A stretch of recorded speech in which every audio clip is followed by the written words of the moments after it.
Hey y'all, Toad here, back with the AR, and yeah, got it broken down again. And what I'm going to be installing is Magpul's, they call it the ASAP, ambidextrous sling attachment point. And the bottom line is it's going to replace this plate right here and give me a sling attachment point right there using this little guy.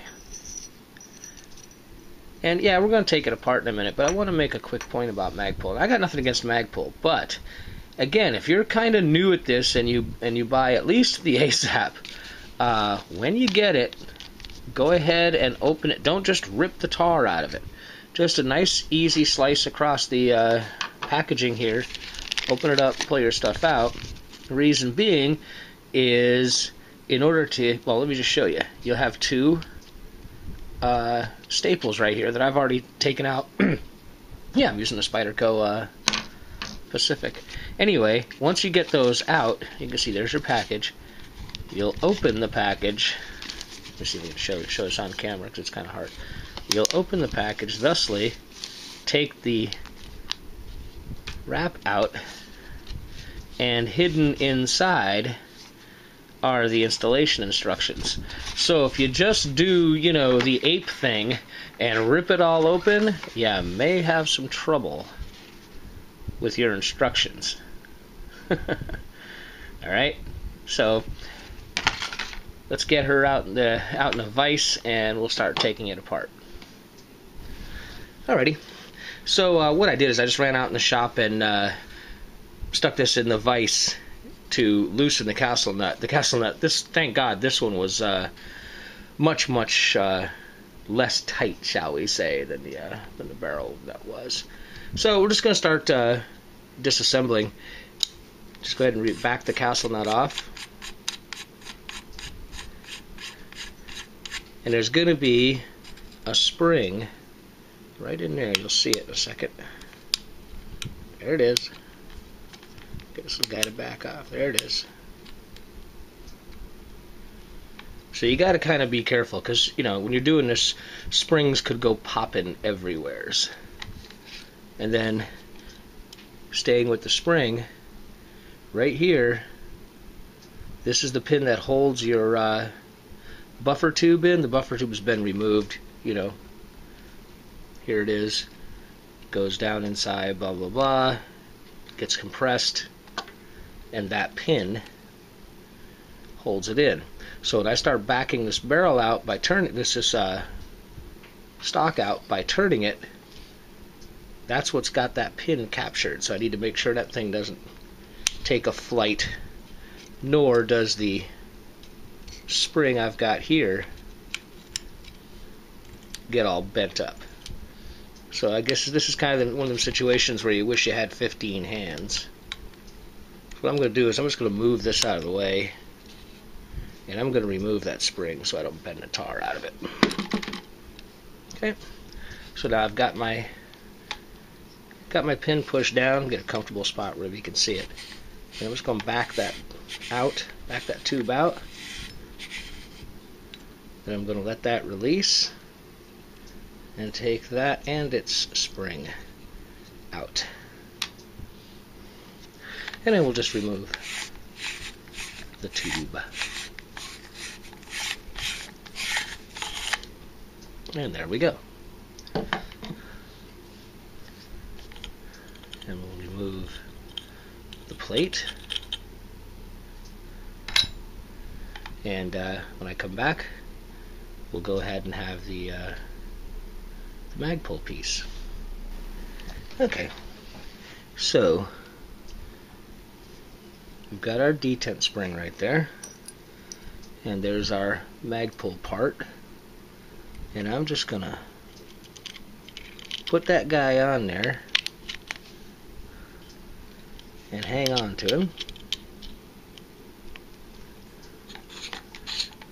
Bring the tube, make sure the castle nut's backed out of the way. I'm trying to stay on camera, but it's hard to do.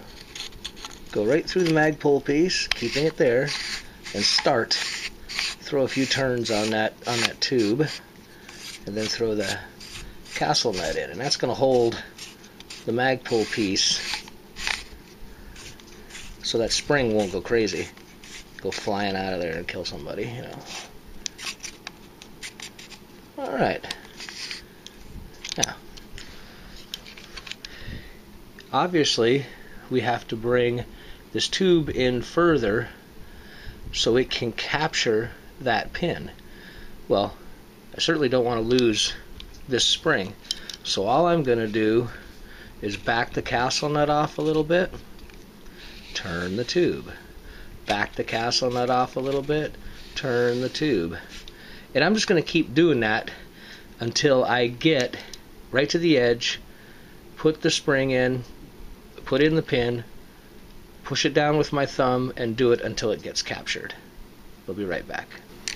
Alright then, now you can see the tube has got the pin captured, and it's just needs to be all tightened up except for one more procedure. And I don't know how well you can see it. Let me if I can get in the right, just in the right light. Get that out of the way. See that hole, that little square hole right there? Well, on the stock plate, you've got that detent right there. See it? That keeps this from being able to rotate. On the Magpul part, got a little shim, and I'm just going to use the Leatherman Wingman to slide it in. I'm going to back off that nut a little bit while holding the plate down, because remember that spring is still there. Slide this in, drop it in, and run it home. Now, I don't think I'll be able to do it on camera because I just don't have enough hands, but you'll get the idea. I'll just kind of show you on a dry run here. Get this out of the way. That's going to slide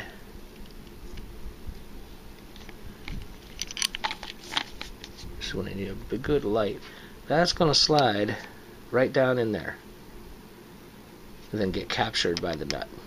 So let me get it in there, and I'll give you some commentary afterwards and show you. Well, that was a pain right in the butt. Getting that little guy in there. See if we can. I don't have a real good camera here, but you can see him down in there now. Man, wow. But kind of funny, you know. I'm working on the. I've been carrying and using the Leatherman Wingman for a while now, because you know, could kind of do a review of it, and I thought, well, you know, here's another chance to use it, you know, cool. But the part, it's so tiny, kept sticking. Like, I didn't, if this is magnetized, I didn't know. I'm just learning. But let me see.